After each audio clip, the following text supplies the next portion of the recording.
ଜୟ ଶ୍ରୀ ଜଗନ୍ନାଥ। ନୂତନ ଶିକ୍ଷାବର୍ଷରେ ମୋ ୟୁଟ୍ୟୁବ୍ ଚ୍ୟାନେଲ୍ ତରଫରୁ ସମସ୍ତଙ୍କୁ ସ୍ୱାଗତ।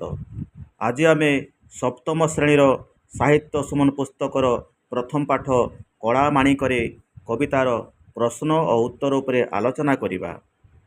ଏହି କବିତାର କବି ପରିଚୟ, କବିତା ଆବୃତ୍ତି, କଠିନ ଶବ୍ଦ ଓ ଭାବାର୍ଥକୁ ପୂର୍ବରୁ ଆଲୋଚନା କରିଦେଇଛି। ସେହି ଭିଡ଼ିଓରୁ ଦେଖି ନେବ, କାରଣ ବହି ସିନା ବଦଳିଛି କିନ୍ତୁ ଏହି କଳା ମାଣିକରେ ପ୍ରସଙ୍ଗଟି ଅଛି।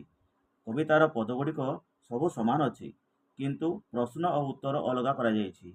ତେଣୁ ଆଜିର ଭିଡ଼ିଓରେ ମୁଁ ତୁମମାନଙ୍କ ପାଇଁ କେବଳ ପ୍ରଶ୍ନ ଓ ଉତ୍ତର କାର୍ଯ୍ୟକ୍ରମକୁ ଆଲୋଚନା କରିବା ପାଇଁ ଯାଉଛି। ଭିଡ଼ିଓଟି ଭଲ ଲାଗିଲେ ଲାଇକ୍ କରିବ, ଅନ୍ୟମାନଙ୍କୁ ସେୟାର କରିବ ଓ ନୂଆ କରି ମୋ ଭିଡ଼ିଓ ଦେଖୁଥିଲେ ମୋ ଚ୍ୟାନେଲକୁ ସବସ୍କ୍ରାଇବ୍ କରିଦେବ, କାରଣ ଏହା ପରେ ପରେ ସମସ୍ତ ବହିର ସମସ୍ତ ପ୍ରସଙ୍ଗଗୁଡ଼ିକର ଭିଡ଼ିଓ ଆସିବାକୁ ଯାଉଛି। ତେବେ ବର୍ତ୍ତମାନ ଆରମ୍ଭ କରିବା କଳା ମାଣିକରେ ପ୍ରସଙ୍ଗର ପ୍ରଶ୍ନ ଓ ଉତ୍ତର କାର୍ଯ୍ୟକ୍ରମକୁ ମନ ଦେଇ ଶୁଣ। ମୁଁ ଯାହା ବୁଝିଲି, ନିମ୍ନରେ ଦିଆଯାଇଥିବା ପ୍ରତ୍ୟେକ ପ୍ରଶ୍ନ ପାଇଁ କେତୋଟି ଉତ୍ତର ଦିଆଯାଇଛି। ଠିକ୍ ଉତ୍ତରଟି ବାଛ। ପ୍ରଶ୍ନ ନମ୍ବର 1, ନିଧନ ସଂଖାଳି ମୋର ଦରିଦ୍ର ପସରା କାହାକୁ କୁହାଯାଇଛି? କ. ଭକ୍ତଙ୍କୁ, ଖ. ପିତାଙ୍କୁ, ଗ. ବଳରାମଙ୍କୁ, ଘ. ଶ୍ରୀକୃଷ୍ଣଙ୍କୁ। ତେବେ ପିଲାମାନେ ଏହାର ସଠିକ୍ ଉତ୍ତର କ'ଣ ଆସିବ? ନା ଶ୍ରୀକୃଷ୍ଣଙ୍କୁ। ତାପରେ ଯିବା ପ୍ରଶ୍ନ ନମ୍ବର 2, ଅନ୍ଧ ଲଉଡ଼ି ବାବୁରେ ପଦର ମୁଖ୍ୟ ଅର୍ଥ କ'ଣ? କରେ ଅନ୍ଧାରରେ ବାଡ଼ି ବୁଲାଇବା, ଖ. ଦୃଷ୍ଟିହୀନଙ୍କ ସାହାରା ବାଡ଼ି, ଗ. ବାଉଁଶରେ ତିଆରି ସ୍ୱତନ୍ତ୍ର ବାଡ଼ି, ଘ. ଅସହାୟର ସାହା। ତେବେ ଏହାର ସଠିକ୍ ଉତ୍ତର କ'ଣ ଆସିବ ପିଲାମାନେ? ଅସହାୟର ସାହା। କ'ଣ ବୁଝିଗଲା ପିଲାମାନେ? ତାପରେ ଯିବା ପ୍ରଶ୍ନ ନମ୍ବର 3, ଧୀରେ ଘେନ କାନନରେ ଏଠାରେ ଧୀରେ ଶବ୍ଦ କବିତାରେ କେଉଁ ଅର୍ଥରେ ବ୍ୟବହୃତ ହୋଇଛି? କ. ବାଳକମାନେ, ଖ. ଜ୍ଞାନୀମାନେ, ଗ. ଲୋକମାନେ, ଘ. ଆସ୍ତେ ଆସ୍ତେ। ତେବେ ଏହାର ସଠିକ୍ ଉତ୍ତର ହେବ ପିଲାମାନେ କ'ଣ? ନା ଖ ନମ୍ବର ଜ୍ଞାନୀମାନେ। ତାପରେ ଯିବା ପ୍ରଶ୍ନ ନମ୍ବର 4, କାନ ଡେରି ଥାଇ ଏକା ତୋ ବେଣୁ ଗୀତକୁ ଆଜ କିମ୍ପା ଶୋଭୁ ନାହିଁ ଭାବୁଛି ମନକୁ। ଏହି ପଦରେ କେଉଁ ଭାବ ପ୍ରକାଶ ପାଉଛି? କ. କ୍ରୋଧ, ଖ. ଦୁଃଖ, ଗ. ବ୍ୟସ୍ତ, ଘ. ଆନନ୍ଦ। ତେବେ ଏହାର ସଠିକ୍ ଉତ୍ତର ହେବ ପିଲାମାନେ କ'ଣ? ନା ବ୍ୟସ୍ତ। ତାପରେ ଯିବା ଆସ ମିଳିମିଶି ମିଳାଇବା। କ ସ୍ତମ୍ଭରେ ଥିବା ଶବ୍ଦଗୁଡ଼ିକର ପ୍ରକୃତ ଅର୍ଥ ଖ ସ୍ତମ୍ଭରେ ଅଛି। ଆସ ବାଛି କରି ମିଳାଇବା। ତେବେ କ ସ୍ତମ୍ଭରେ କ'ଣ କ'ଣ ଶବ୍ଦ ସବୁ ଦିଆଯାଇଛି ଦେଖ? ନିଧନ, ନନ୍ଦନ, ଅଧାମ, ମୃଦୁ, ବାରୁଥାଇ। ଖ ସ୍ତମ୍ଭରେ ସେମିତି ତାର ଅର୍ଥ ପ୍ରକୃତ ଅର୍ଥ ଦିଆଯାଇଛି। ମନା କରିବା, ଆହାର, କମଳ, ଗରିବ, ରାବିଡ଼ି, ପୁତ୍ର। ତେବେ ଉତ୍ତରରେ ଦେଖିବା କ'ଣ ଆସିବ? ଆମେ ପ୍ରକୃତ ଅର୍ଥ ବର୍ତ୍ତମାନ ଯୋଡ଼ିବା। ନିଧନ, ନିଧନ କହିଲେ କ'ଣ ପିଲାମାନେ? ତାର ପ୍ରକୃତ ଅର୍ଥ ଆସିବ କ'ଣ? ନା ଗରିବ। ନନ୍ଦନ, ତାର ପ୍ରକୃତ ଅର୍ଥ ଆସିବ କ'ଣ? ନା ପୁତ୍ର। ଅଧାମ, ଅଧାମର ପ୍ରକୃତ ଅର୍ଥ ଆସିବ ତୁମର କ'ଣ? ନା ରାବିଡ଼ି। ମୃଦୁ, ମୃଦୁ କହିଲେ ତାର ଅର୍ଥ ଆସିବ କ'ଣ? କୋମଳ। ବାରୁଥାଇ, ତାର ପ୍ରକୃତ ଅର୍ଥ ଆସିବ ତୁମର କ'ଣ? ମନା କରୁଥାଇ। କ'ଣ ବୁଝିଲା ପିଲାମାନେ? ତାପରେ ଦେଖିବା ପଦ୍ୟାଂଶର ଆଲୋଚନା। ଏହି କବିତାରୁ କିଛି ପଦ୍ୟାଂଶ ନିମ୍ନରେ ଦିଆଯାଇଛି। ଏହାକୁ ପଢ଼ି ବୁଝି ଦଳରେ ଆଲୋଚନା କରି ସରଳ ଭାଷାରେ ଲେଖ। କ. ଡାକିନିଏ ଲୋଭାନ୍ତି ବୋଲି ଡରୁଥାଇ ମନେ, ବାର ବାର ବାରୁଥାଇ ଯିବା ପାଇଁ ବନେ କଳା ମାଣିକରେ। ତେବେ ଏହି ପଦ୍ୟାଂଶଟିକୁ ଆମେ ସରଳ ଭାଷାରେ ବୁଝାଇ ଦେବା କିମ୍ବା ତାର ସରଳାର୍ଥ ଲେଖିବା। ତେବେ ପିଲାମାନେ ତାର ଉତ୍ତରଟି ହେବ ଦେଖ, ଡାକିନିଏ ଲୋଭାନ୍ତି ଡଟ୍ ଡଟ୍ ଯିବା ପାଇଁ ବନେ। ସଂକ୍ଷିପ୍ତ ପଦ୍ୟାଂଶଟି କବି ଅଭିମନ୍ୟୁ ସାମନ୍ତସିଂହାରଙ୍କ ଦ୍ୱାରା ରଚିତ କଳା ମାଣିକରେ କବିତାରୁ ଆନୀତ ହୋଇଅଛି। ଏଠାରେ ଶ୍ରୀକୃଷ୍ଣଙ୍କ ପ୍ରତି ମାତା ଯଶୋଦାଙ୍କର ବାତ୍ସଲ୍ୟ ମମତା ଓ ଆକୁଳତା କିପରି ଥିଲା ସେ ବିଷୟରେ ବର୍ଣ୍ଣନା କରାଯାଇଛି। ଶ୍ରୀକୃଷ୍ଣ ପ୍ରତିଦିନ ପରି ସେଦିନ ମଧ୍ୟ ଗାଈ ଚରାଇବାକୁ ବନକୁ ଯାଇଥିଲେ, କିନ୍ତୁ ସେଦିନ ଘରକୁ ଫେରିବାରେ ତାଙ୍କର ବିଳମ୍ବ ଘଟିଥିଲା। ତେଣୁ ମାତା ଯଶୋଦା ଶ୍ରୀକୃଷ୍ଣଙ୍କର ବିଳମ୍ବ ଦେଖି ବହୁତ ବ୍ୟସ୍ତ ଓ ବିବ୍ରତ ହୋଇ ପଡ଼ିଥିଲେ। ଏବଂ ତାଙ୍କ ମନରେ ବିଭିନ୍ନ ପ୍ରକାରର ଅଶୁଭ ଆଶଙ୍କା ଉଙ୍କି ମାରୁଥିଲା। ଶ୍ରୀକୃଷ୍ଣଙ୍କର ଅପରୂପ ସୁନ୍ଦରତାକୁ ଦେଖି ଡାକିନୀ ଅର୍ଥାତ୍ ଡାହାଣୀମାନେ ଲୋଭ କରିଥାଇ ପାରନ୍ତି କିମ୍ବା ତାଙ୍କର କିଛି କ୍ଷତି କରିପାରନ୍ତି। ଆଉ ସେଇଥିପାଇଁ ମାତା ଯଶୋଦା ଶ୍ରୀକୃଷ୍ଣଙ୍କୁ ବନକୁ ଯିବା ପାଇଁ ବାରମ୍ବାର ବାରଣ ବା ମନା କରୁଥିଲେ। ବାସ୍ତବରେ ମାତା ଯଶୋଦାଙ୍କର ଶ୍ରୀକୃଷ୍ଣଙ୍କ ପ୍ରତି ନିଷ୍କପଟ ଭଲ ପାଇବା ଏବଂ ସୁରକ୍ଷା ଭାବକୁ କବି ଏହି ପଦରେ ଅତି ସୁନ୍ଦର ଭାବରେ ବର୍ଣ୍ଣନା କରିଛନ୍ତି। ବର୍ତ୍ତମାନ ତାହେଲେ ଦେଖିବା ପିଲାମାନେ ପ୍ରଶ୍ନ ନମ୍ବର ଖ। ନେଲୁ ନାହିଁ କାହିଁ ପାଇଁ ତୋ କୋଠାଉ ଛତା, ବନେ କଣ୍ଟା ଲାଗି ହୋଏ ମୃଦୁ ପାଦ ଚିନ୍ତା କଳା ମାଣି କରେ। ତେବେ ଏହାକୁ ମଧ୍ୟ ସରଳ ଭାଷାରେ ବୁଝାଇ ଲେଖିବା। ଉତ୍ତର ନେଲୁ ନାହିଁ ଡଟ୍ ଡଟ୍ ଡଟ୍ ମୃଦୁ ପାଦ ଚିନ୍ତା। ସଂକ୍ଷିପ୍ତ ପଦ୍ୟାଂଶଟି କବି ଅଭିମନ୍ୟୁ ସାମନ୍ତ ସିଂହାରଙ୍କ ଦ୍ୱାରା ରଚିତ କଳା ମାଣିକରେ କବିତାରୁ ଆନୀତ ହୋଇଅଛି। ଏଠାରେ ଶ୍ରୀକୃଷ୍ଣଙ୍କର ଶାରୀରିକ କଷ୍ଟ ଯନ୍ତ୍ରଣାକୁ ନେଇ ମାତା ଯଶୋଦା କିପରି ବ୍ୟାକୁଳିତ ଓ ବ୍ୟଥିତ ହୋଇଛନ୍ତି ସେ ବିଷୟରେ କବି ବର୍ଣ୍ଣନା କରିଛନ୍ତି। ଯେତେବେଳେ ଶ୍ରୀକୃଷ୍ଣ ଗାଈ ଗୋଠ ନେଇ ଜଙ୍ଗଲକୁ ଯାଇଥିଲେ ସେତେବେଳେ ସେ ଖାଲି ପାଦରେ ଓ ଛତା ମଧ୍ୟ ସାଙ୍ଗରେ ନେଇ ନଥିଲେ। ତେଣୁ ଶ୍ରୀକୃଷ୍ଣଙ୍କର ଘରକୁ ଫେରିବାରେ ବିଳମ୍ବ ହେବାରୁ ମାତା ଯଶୋଦା ବ୍ୟାକୁଳିତ ହେବା ସଙ୍ଗେ ସଙ୍ଗେ ଅତିଶୟ ଚିନ୍ତିତ ହୋଇପଡ଼ିଥିଲେ। ଶ୍ରୀକୃଷ୍ଣଙ୍କର କୋମଳ ପାଦର ସୁରକ୍ଷା ନିମନ୍ତେ ସେ ସାଙ୍ଗରେ କୋଠାଉ ଏବଂ ଝାଞ୍ଜି ଖରାରୁ ରକ୍ଷା ପାଇବା ପାଇଁ ଛତା ନେଇ ନଥିଲେ। ବଣର ପଥୁରିଆ ଓ କଣ୍ଟା ଭରା ରାସ୍ତାରେ ଚାଲିବା ସମୟରେ ତାଙ୍କର କୋମଳ ପାଦରେ କଣ୍ଟା ବାଜି ରକ୍ତ ଝରି ପଡ଼ୁଥିବ, ତାଙ୍କୁ କେତେ କଷ୍ଟ ହେଉଥିବ ଏବଂ ସାଙ୍ଗରେ ଛତା ନେଇ ନଥିବାରୁ ଝାଞ୍ଜି ଖରାରେ ତାଙ୍କ ଶରୀରରୁ ଗମ ଗମ ହୋଇ ଝାଳ ବହି ପଡ଼ୁଥିବ ଏବଂ କେତେ କଷ୍ଟ ହେଉଥିବ ଭାବି ମାତା ଯଶୋଦା ଚିନ୍ତିତ ଓ ବ୍ୟଥିତ ହୋଇ ପଡ଼ୁଥିଲେ। ବାସ୍ତବରେ ମାତା ଯଶୋଦାଙ୍କର ଶ୍ରୀକୃଷ୍ଣଙ୍କ ପ୍ରତି ବାସ୍ତବିକ ମାତୃହୃଦୟର ସ୍ୱାଭାବିକ କୋମଳତା ଓ ଯତ୍ନଶୀଳ ମନୋଭାବକୁ କବି ଏହି ପଦରେ ଅତି ସୁନ୍ଦର ଭାବରେ ବର୍ଣ୍ଣନା କରି ପଦର ମାଧୁର୍ଯ୍ୟତାକୁ ମନମୁଗ୍ଧକର କରିପାରିଛନ୍ତି। ତାପରେ ଦେଖିବା ବୁଝି ବିଚାରି। କବିତାଟିକୁ ଆଉଥରେ ପଢ଼ ଓ ଉତ୍ତରଟି ଖୋଜି ଲେଖ। କ. ମାତା ଯଶୋଦା ଶ୍ରୀକୃଷ୍ଣଙ୍କୁ କ'ଣ କ'ଣ ସମ୍ବୋଧନ କରି ଡାକିଛନ୍ତି? ଖ. ଶ୍ରୀକୃଷ୍ଣଙ୍କର କେଉଁ ସବୁ କାର୍ଯ୍ୟ ମନେ ପକାଇ ମାତା ଯଶୋଦା ଭାଡ଼ି ହେଉଥିଲେ? ତେବେ ପ୍ରଥମେ ପିଲାମାନେ ଆମେ ଦେଖିବା ଯେ ମାତା ଯଶୋଦା ଶ୍ରୀକୃଷ୍ଣଙ୍କୁ କ'ଣ କ'ଣ ବୋଲି ସମ୍ବୋଧନ କରି ଡାକିଛନ୍ତି। ତେବେ ତାର ଉତ୍ତର ଦେଖିବା। ମାତା ଯଶୋଦା ଶ୍ରୀକୃଷ୍ଣଙ୍କୁ ଅତି ସ୍ନେହରେ କଳାମାଣିକ, ନିଧନ ସଂଖାଳି, ଦରିଦ୍ର ପସରା, ଅନ୍ଧ ଲଉଡ଼ି, ହୃଦରତ୍ନହାରା, ନୟନ ପ୍ରତିମା, ହରିଚନ୍ଦନ, ଜୀବଜୀବନ ବୋଲି ସମ୍ବୋଧନ କରି ଡାକିଛନ୍ତି। ବର୍ତ୍ତମାନ ଦେଖିବା ପ୍ରଶ୍ନ ନମ୍ବର ଖ। ଶ୍ରୀକୃଷ୍ଣଙ୍କର କେଉଁ ସବୁ କାର୍ଯ୍ୟ ମନେ ପକାଇ ମାତା ଯଶୋଦା ଭାଡ଼ି ହେଉଥିଲେ? ଉତ୍ତର ଶ୍ରୀକୃଷ୍ଣଙ୍କୁ ଅଧାମ, ଗଟିକା, ସର ଆଦି ସୁସ୍ୱାଦୁ ଖାଦ୍ୟ ନ ରୁଚିବା, ଲହୁଣୀ ମାଗି ମାଗି ନୃତ୍ୟ କରିବା, ଅଡ଼ି ଅଝଟ କରି ତଳେ ଗଡ଼ିଯିବା, ଧୂଳି ଧୂସର ହୋଇ ଯଶୋଦାଙ୍କ କୋଳରେ ଲୋଟିଯିବା, ବଣକୁ ଯିବା ସମୟରେ ସାଙ୍ଗରେ କୋଠାଉ ଛତା ନ ନେବା କାର୍ଯ୍ୟ ସବୁ ମନେ ପକାଇ ମାତା ଯଶୋଦା ଭାଡ଼ି ହେଉଥିଲେ। ବର୍ତ୍ତମାନ ଦେଖିବା କବିତାର ରଚନା। ଝାଳ ବହୁଥିବ ଅଙ୍ଗୁ ଲାଗି ଝାଞ୍ଜି ଖରା, ଶ୍ରମ ପାଇ ତରୁ ତଳେ ବସିଥିବୁ ପରା କଡ଼ା ମାଣିକରେ। ଏକ ନମ୍ବର ପ୍ରଶ୍ନ ଦେଇଛନ୍ତି, ଏହି ଦୁଇ ଧାଡ଼ିକୁ ଧ୍ୟାନ ଦେଇ ପଢ଼। ତୁମେ କ'ଣ ବୁଝୁଛ କୁହ। ଝାଞ୍ଜି ଖରାରେ ତୁମେ ବାହାରେ କାମ କରୁଥିବା ବେଳେ ଯେଉଁ କଷ୍ଟ ଅନୁଭବ କର ତାହା ଏଠାରେ ଲେଖ। ତେବେ ଏହାର ଉତ୍ତରରେ ଆମେ ଲେଖିବା, ଶ୍ରୀକୃଷ୍ଣ ଯେତେବେଳେ ଗାଈ ଗୋଠ ନେଇ ଜଙ୍ଗଲକୁ ଯାଇଥିଲେ ସାଙ୍ଗରେ କୋଠାଉ କିମ୍ବା ଛତା ନେଇ ନଥିଲେ। ତେଣୁ ଶ୍ରୀକୃଷ୍ଣ ଝାଞ୍ଜି ଖରାରେ ଗାଈମାନଙ୍କ ପଛରେ ଦୌଡ଼ି ଦୌଡ଼ି ଶରୀରରୁ ଝାଳ ବହିଯାଉଥିବ ଏବଂ କ୍ଳାନ୍ତ ଅନୁଭବ କରି କୌଣସି ଏକ ଗଛ ତଳେ ବସିଥିବ ବୋଲି ଆମେ ଏହି ଦୁଇ ଧାଡ଼ିରୁ ବୁଝିପାରୁଛୁ। ଝାଞ୍ଜି ଖରାରେ କାମ କରୁଥିବା ସମୟରେ ଶରୀରରୁ ପ୍ରଚୁର ପରିମାଣରେ ଝାଳ ବାହାରିଥାଏ। ଝାଞ୍ଜି ଖରାର ଉତ୍ତାପରେ ଶରୀର କ୍ଳାନ୍ତ ହୋଇ ଶିଥିଳ ହୋଇଯାଏ ଏବଂ ବହୁତ ପାଣି ଶୋଷ ଲାଗେ। ଝାଞ୍ଜି ଖରାରୁ ରକ୍ଷା ପାଇବା ପାଇଁ କୌଣସି ଏକ ଶୀତଳ ବୃକ୍ଷ ଛାୟା ତଳେ ବସି ବିଶ୍ରାମ ନେବାକୁ ଇଚ୍ଛା ହୁଏ।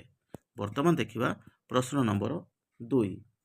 କେବେ ଶ୍ରମିକମାନେ ଏପରି ଝାଞ୍ଜି ଖରାରେ କାମ କରୁଥିବାର ଦେଖିଛ କି? ଯଦି ଦେଖିଛ ତେବେ ସେମାନଙ୍କର ଅନୁଭବକୁ ସାଙ୍ଗସାଥୀଙ୍କ ସହ ଆଲୋଚନା କରି ଲେଖ। ତେବେ ଏହାର ଉତ୍ତରରେ ଲେଖିବା, ହଁ, ମୁଁ ଅନେକ ସମୟରେ ଝାଞ୍ଜି ଖରାରେ ଶ୍ରମିକମାନଙ୍କୁ କଠିନ ପରିଶ୍ରମ କରୁଥିବାର ଦେଖିଛି। ଶ୍ରମିକମାନେ ରାସ୍ତା କାମ କରୁଥିବା ସମୟରେ, ଚାଷୀମାନେ ବିଲରେ କାମ କରୁଥିବା ସମୟରେ ଝାଞ୍ଜି ଖରାକୁ ସହି କାମ କରୁଥାନ୍ତି। ପ୍ରଖର ସୂର୍ଯ୍ୟକିରଣର ତାତିରେ ଶ୍ରମିକମାନଙ୍କର ଶରୀରରୁ ଗମ ଗମ ହୋଇ ଝାଳ ବାହାରି ପଡ଼େ। ଫଳରେ ସେମାନେ ଶୀଘ୍ର କ୍ଳାନ୍ତ ହୋଇଯାଆନ୍ତି। ସେମାନଙ୍କର ଶରୀର କଳା ପଡ଼ିଯାଏ ଏବଂ ମୁଣ୍ଡ ବୁଲାଇ ଦେଲା ଭଳି ସମସ୍ୟା ମଧ୍ୟ ଦେଖାଦେଇଥାଏ। ସେମାନଙ୍କୁ ପ୍ରଚୁର ଶୋଷ ଲାଗେ, ତେଣୁ ସେଥିରୁ ରକ୍ଷା ପାଇବା ପାଇଁ ସେମାନେ ଗଛ ମୂଳକୁ ଯାଇ ବିଶ୍ରାମ ନିଅନ୍ତି। ତାପରେ ଦେଖିବା ଅନୁମାନ ଓ ଭାବନାରୁ। ତୁମେ ସବୁ ମିଳିମିଶି ଆଲୋଚନା କର। ତେବେ ପ୍ରଥମେ ଦେଖିବା ପ୍ରଶ୍ନ ନମ୍ବର କ। ଶ୍ରୀକୃଷ୍ଣଙ୍କ ଫେରିବା ବିଳମ୍ବ ହେବା ଦେଖି ମାତା ଯଶୋଦା ଯେପରି ବିଚଳିତ ହେଉଥିଲେ, ସେହିପରି ତୁମ ମା ତୁମ ପାଇଁ କେବେ ବ୍ୟସ୍ତ ହେବାର ଅନୁଭବ କରିଛ କି? ଯଦି ସେପରି ଅନୁଭୂତି ଥାଏ, ନିଜ ଭାଷାରେ ବର୍ଣ୍ଣନା କର। ତେବେ ପିଲାମାନେ ତାର ଉତ୍ତର ହେଉଛି ଯେ ହଁ, ନିଶ୍ଚିତ ସତ କଥା। ମୋ ମା ମୋ ପାଇଁ ବ୍ୟସ୍ତ ହେବାର ଅନୁଭବ ମୁଁ କରିଛି। ଦିନେ ବିଦ୍ୟାଳୟରୁ ଫେରିବାକୁ ବିଳମ୍ବ ଅର୍ଥାତ୍ ସନ୍ଧ୍ୟା ହୋଇଯାଇଥିଲା। ସେଦିନ ମୋ ମା ବହୁତ ବ୍ୟସ୍ତ ହୋଇଥିଲେ। ସେ ମୋ ସାଙ୍ଗ ଘରକୁ ଯାଇ ମୋ ବିଷୟରେ ବୁଝିଥିଲେ। କିଛି ଖବର ନ ପାଇବାରୁ ଘରକୁ ଫେରି ମୋ ପାଇଁ ମୋ ମା ବ୍ୟସ୍ତ ହୋଇ ବାରମ୍ବାର ଦୁଆର ମୁହଁକୁ ଆସି ମୋ ବାଟକୁ ଅପେକ୍ଷା କରିଥିଲେ।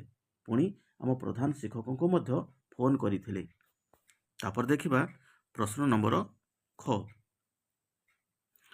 ଯଦି ତୁମକୁ ଶ୍ରୀକୃଷ୍ଣଙ୍କ ସହ କଥାବାର୍ତ୍ତା ହେବାର ସୁଯୋଗ ମିଳନ୍ତା, ତେବେ ତୁମେ ତାଙ୍କୁ କ'ଣ କ'ଣ ପଚାରନ୍ତ? ତେବେ ଏହାର ଉତ୍ତରରେ ଆମେ ଲେଖିବା, ଯଦି ମୋତେ ଶ୍ରୀକୃଷ୍ଣଙ୍କ ସହ କଥା ହେବାର ସୁଯୋଗ ମିଳନ୍ତା, ତେବେ ମୁଁ ତାଙ୍କୁ ପଚାରନ୍ତି, ହେ ପ୍ରଭୁ କଳାକହ୍ନେଇ, ବଇଁଶୀରେ ଏତେ ମଧୁର ସ୍ୱର ଆପଣ କିପରି ବାହାର କରିପାରନ୍ତି? ଆପଣଙ୍କୁ ଲବଣୀ ଖାଇବାକୁ ଏତେ ଭଲ ଲାଗେ କାହିଁକି? ମାତା ଯଶୋଦାଙ୍କୁ ଆପଣ କେତେ ଭଲ ପାଆନ୍ତି? ତାପରେ ଦେଖିବା ଶବ୍ଦର ରୂପ। ଯେପରି ଜନକ ଓ ଜନନୀ ମିଶିଲେ ଜନକ ଜନନୀ ହେଉଛି, ସେହିପରି ଏହି ବୃକ୍ଷ ଭିତରେ ଦିଆଯାଇଥିବା ଶବ୍ଦମାନଙ୍କରୁ ବାଛି ଯୋଡ଼ି ଶବ୍ଦ ଲେଖ। ତାହେଲେ ପିଲାମାନେ ଯେମିତି ଦୁଇଟି ଶବ୍ଦ ମିଶିଲା, ଗୋଟେ ଜନକ ଆଉ ଗୋଟେ ଜନନୀ, ଦୁଇଟା ଶବ୍ଦ ମିଶିଲେ ହେଲା କ'ଣ ନା ଜନକ ଜନନୀ।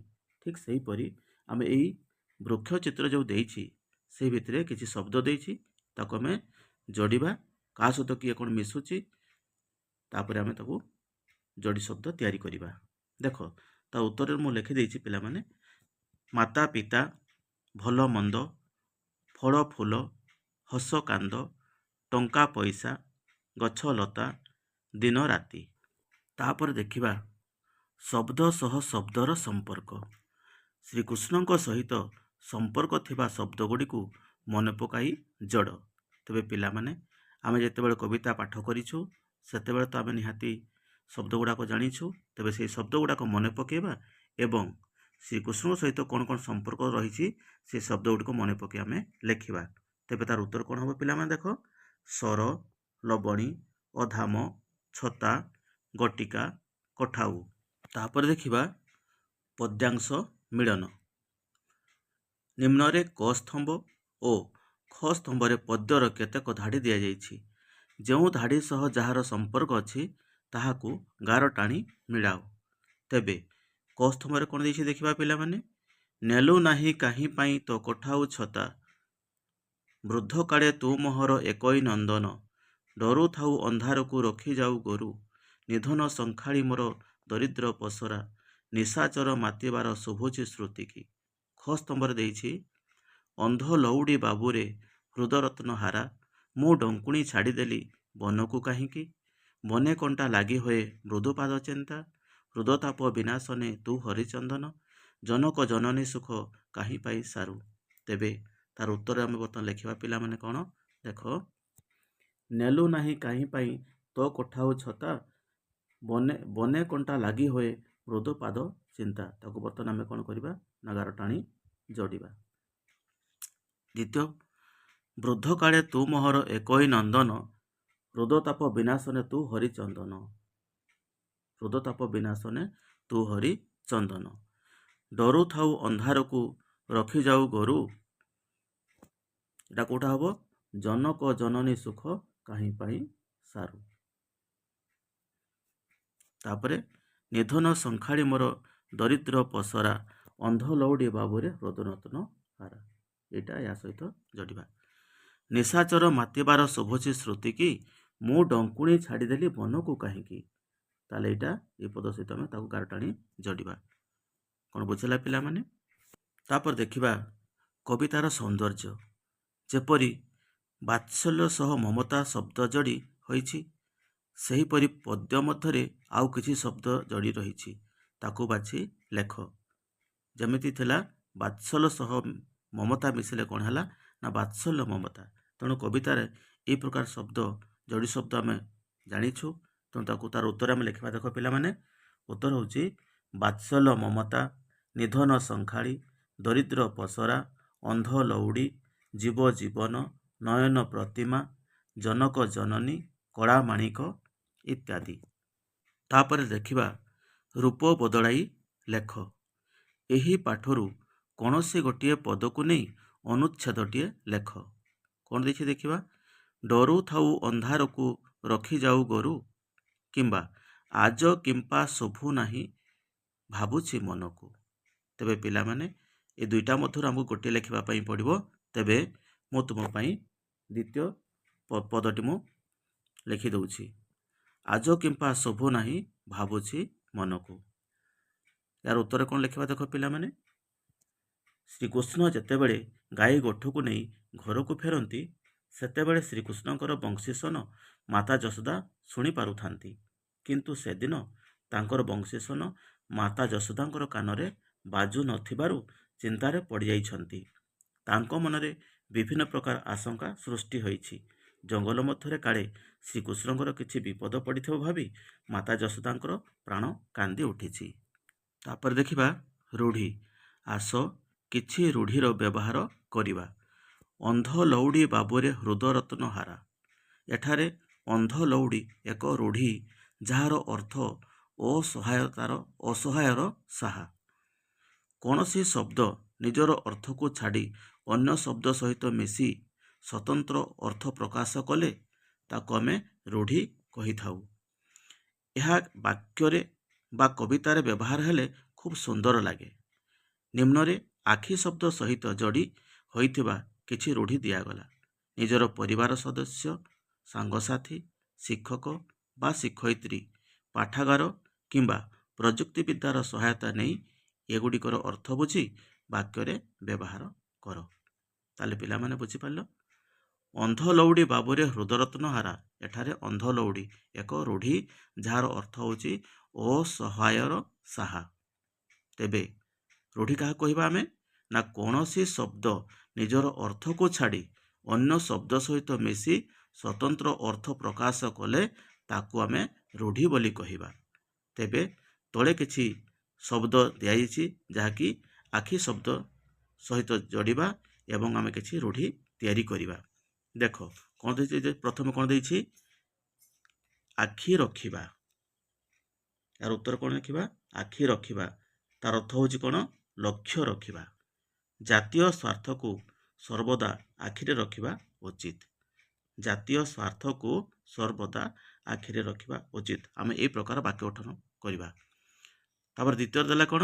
ଆଖି ଦେବା। ଦ୍ୱିତୀୟ ଦେଲା କ'ଣ? ନା ଆଖି ଦେବା। ତାର ଅର୍ଥ ହେଉଛି ବିଷ ଦୃଷ୍ଟିରେ ଦେଖିବା। ତାକୁ ବାକ୍ୟ ଗଠନ କରିବା କେମିତି ଦେଖ। ଅନ୍ୟର ଜିନିଷ ଉପରେ ଆଖି ଦେବା ଠିକ୍ ନୁହେଁ। ଅନ୍ୟର ଜିନିଷ ଉପରେ ଆଖି ଦେବା ଠିକ୍ ନୁହେଁ। ତାପରେ ପରବର୍ତ୍ତୀ ଦେଇଛି ଆଖି ପକାଇବା। ତାର ଅର୍ଥ ହେଉଛି ଲୋଲୁପ ଦୃଷ୍ଟି ପକାଇବା। ତାର ଅର୍ଥ କ'ଣ? ଲୋଲୁପ ଦୃଷ୍ଟି ପକାଇବା। ତେବେ ତାକୁ ନେଇ ଗୋଟିଏ ବାକ୍ୟ ଗଠନ ଆମେ କରିବା। ଚୋରମାନେ ଅନ୍ୟର ସମ୍ପତ୍ତି ଉପରେ ଆଖି ପକାଇଥାନ୍ତି। ଚୋରମାନେ ଅନ୍ୟର ସମ୍ପତ୍ତି ଉପରେ ଆଖି ପକାଇଥାନ୍ତି। ତାପରେ କ'ଣ ଦେଇଛି? ଆଖି ବୁଲାଇବା। ଆଖି ବୁଲାଇବା। ତାର ଅର୍ଥ ହେଉଛି କ'ଣ? ନା ମୋଟାମୋଟି ଦେଖିବା। ତେବେ ତାକୁ ବର୍ତ୍ତମାନ ବାକ୍ୟ ଗଠନ କରିବା। ରାମ ନିଜର ବ୍ୟବସାୟ ଉପରେ ସର୍ବଦା ଆଖି ବୁଲାଇଥାଏ। ରାମ ନିଜର ବ୍ୟବସାୟ ଉପରେ ସର୍ବଦା ଆଖି ବୁଲାଇଥାଏ। ତାପରେ ଦେଖିବା ଆଖି ବୁଜିବା। ତାର ଅର୍ଥ କ'ଣ? ମୃତ୍ୟୁବରଣ କରିବା। ତାକୁ ବାକ୍ୟଟନ କଲେ କ'ଣ ହେବ? ଗତକାଲି ଆମ ଗାଁର ଧନୀ ବ୍ୟକ୍ତିଟି ଆଖି ବୁଜିଲା। ଗତକାଲି ଆମ ଗାଁର ଧନୀ ବ୍ୟକ୍ତିଟି ଆଖି ବୁଜିଲା। ତାପରେ ନେକ୍ସଟ ଦେଖିବା ଆଖିକି ପାଇବା। ତାର ଅର୍ଥ ହେଉଛି କ'ଣ? ପସନ୍ଦ କରିବା। ମୋ ବାପା ଆଣିଥିବା ଜିନିଷଟି ମୋର ଆଖିକି ପାଇଲା। ମୋ ବାପା ଆଣିଥିବା ଜିନିଷଟି ମୋର ଆଖିକି ପାଇଲା। ଶେଷରେ ଦେଇଛି ଆଖିରେ ଧୂଳି ଦେବା। ଆଖିରେ ଧୂଳି ଦେବା ତାର ଅର୍ଥ ହେଉଛି କ'ଣ? ଠକି ଦେବା। ତାକୁ ବର୍ତ୍ତମାନ ଆମେ ବାକ୍ୟଟନ କରିବା। ଖରାପ ଲୋକମାନେ ସର୍ବଦା ଅନ୍ୟର ଆଖିରେ ଧୂଳି ଦିଅନ୍ତି। ଖରାପ ଲୋକମାନେ ସର୍ବଦା ଅନ୍ୟର ଆଖିରେ ଧୂଳି ଦିଅନ୍ତି। କ'ଣ ବୁଝିଲା ପିଲାମାନେ? ତାପରେ ଦେଖିବା ସମସ୍ତଙ୍କ ପ୍ରସ୍ତୁତି। କବିତାର ପ୍ରତ୍ୟେକ ପଦକୁ ଭିନ୍ନ ଭିନ୍ନ ଢଙ୍ଗରେ ଆବୃତ୍ତି ଓ ଅଭିନୟ କରିବେ। ଆବୃତ୍ତି କରିବେ ବ୍ୟକ୍ତିଗତ ଭାବରେ, ପୁଣି ଆବୃତ୍ତି କରିବେ ଦଳଗତ ଭାବରେ, ପୁଣି ଅଭିନୟ କରିବେ ବ୍ୟକ୍ତିଗତ ଭାବରେ, ପୁଣି ଅଭିନୟ କରିବେ ଦଳଗତ ଭାବରେ।